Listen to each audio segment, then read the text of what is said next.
until proven otherwise. And make sure that you are ready when the Imam comes. And by ready, I mean two things, and I'll wrap up with this. Number one, your beliefs have to be solidified. I've always said we have books written by eminent scholars that need to be read. Don't be content with a lecture that you hear about Imam al-Zaman. Don't be content with majalis that you attend. As great and as beneficial as they are, they're not enough to respond to every misconception and to address every doubt that might exist in your mind or you might be subjected to by your friends and co-workers. Read books, ask questions.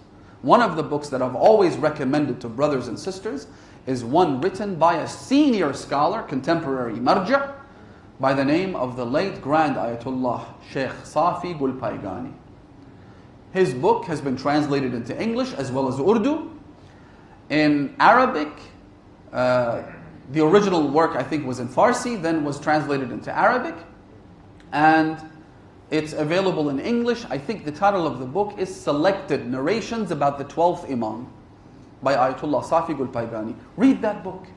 Ensure that you have the answers to the questions that you will inevitably have to face in one of the filtration phases or another. Make sure you have those answers. And one thing I've always suggested is that brothers and sisters, when they get together, maybe they can have a session once a week where they simply read from the book and they can discuss the contents of the book. So, solidify your belief in the Imam. Establish a personal relationship with the Imam, as we said last night.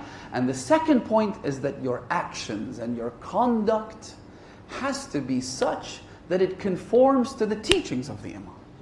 If I'm someone who leads their lives like any random Tom, Dick, and Harry, as they say, if I am committing sins, how do I expect the Imam to allow me to be in his circle? How? How does that even work? If you're in the army, you have to abide by a certain set of rules.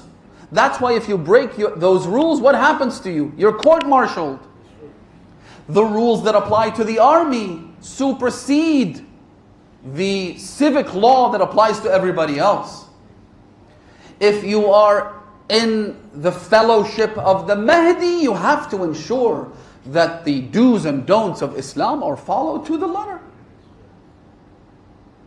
One way to do that is if there is a sin that you're embroiled with, that you feel like you're drowning in this sin, in this dirty habit, stop it, abandon it, quit that, and say to the Imam, I did this for you. I did this for you. If you're able to put a smile on the blessed face of Imam al-Zaman, imagine the value of that. Imagine how he will repay you. You've given him a small gift, he will reciprocate that gift many times more. So, try and purify